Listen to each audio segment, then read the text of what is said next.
You are in this for your life. You are here to take care of yourself and love your body so that you can take care and love those around you. And that's just it. If you don't have mobility and health, you don't have nothing. You don't. You're not going to feel good. You're not going to be able to do the things you want to do. You're going to get depressed. You're going to be unhappy. You're going to be looking down on yourself. And we don't want that. We want to thrive. We want to have energy. We want to be happy. We want to feel good. We want to help others feel good too. That's what this is about.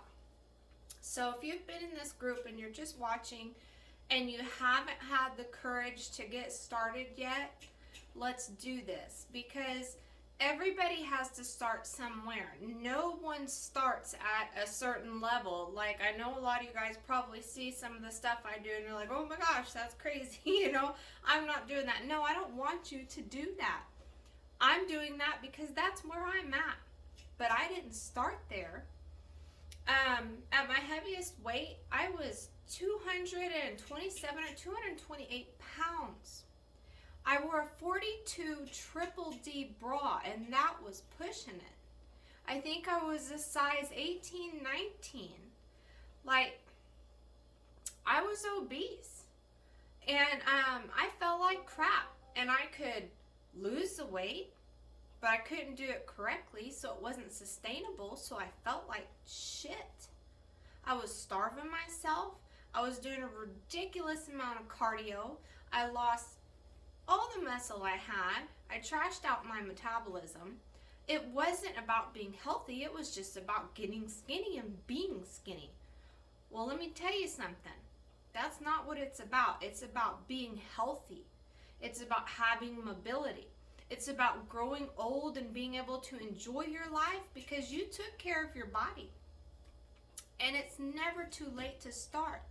I've seen people who didn't start their journey until their 50s, and they're thriving. And we can all do it.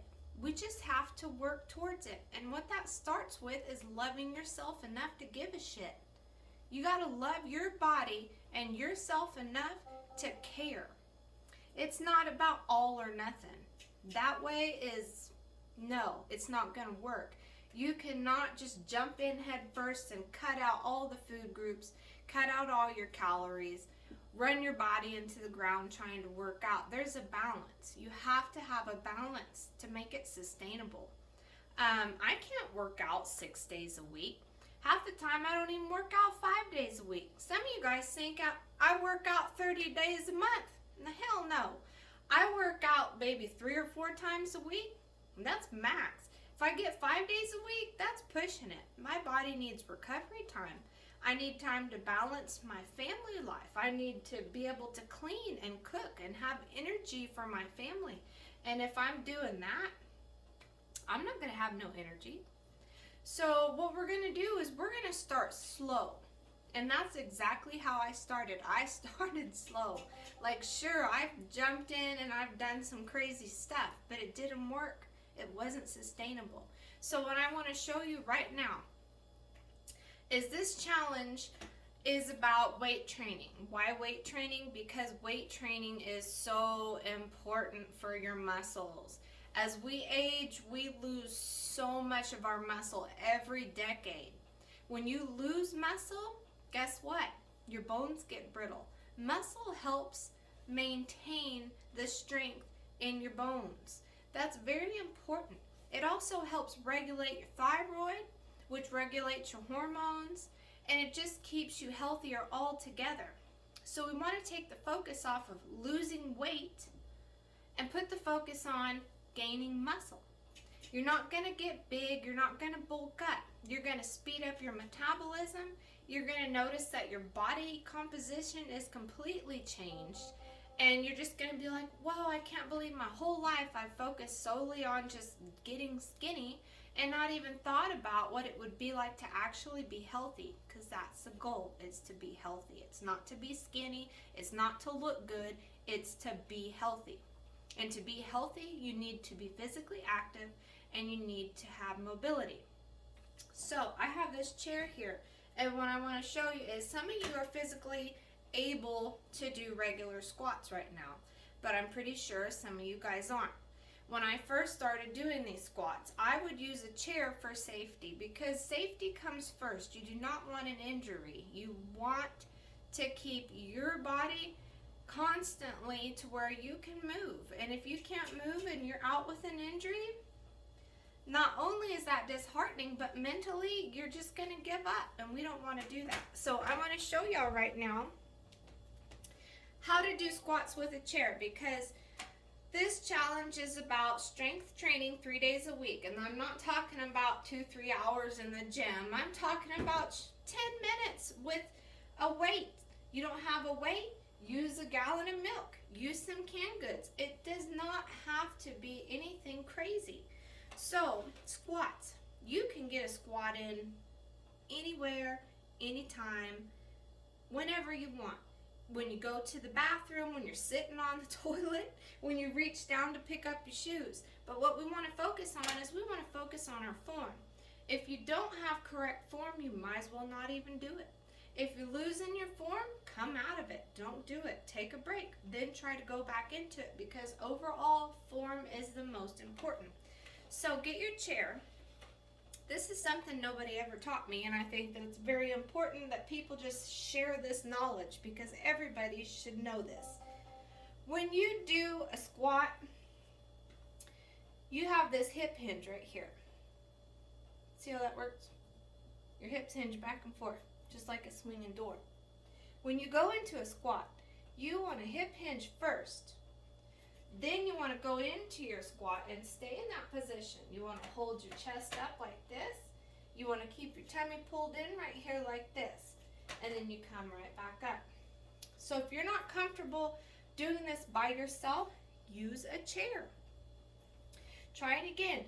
Hip hinge back, then go down very slowly. Slow and controlled. We are not in this for speed. We are in this to build muscle. And the more control, the slower you go, the stronger your muscles will be. So that's all it is. Hip hinge back, pull your tummy in, chest up, and go straight down. Come right back. Now, if you want to add in a weight to this, I want to show you. We're going to start out small. You're not going to go into this lifting 30 pounds, doing 30-pound squats. We want to see where you're at so we can build up and build into that. So you're going to take your weight. Here's 5 pounds for an example. If you don't have a weight, get a can or 2 of green beans out of the cabinet. You do not have to go buy a bunch of equipment. You can use things around your house. So I'm going to use this 5-pound weights for an example. We're going to do the exact same movement. Take your hip hinge back. Chest up, stomach in, go straight down. Touch your butt to the chair. Okay, come back up. Now what you're going to want to do is you can either hold the weight down like this, or you can hold it up to your body, whatever you're more comfortable with. Hips back, butt down, chest up. Come right back up. If you want to do it low, same thing. But you want to hold in your core. And that's all it is. And you can do it with or without the chair. Whatever you're the most comfortable with. Now, if you're not comfortable with using the chair like that, you want to lose your weight, you can use the chair simply for balance. Excuse me.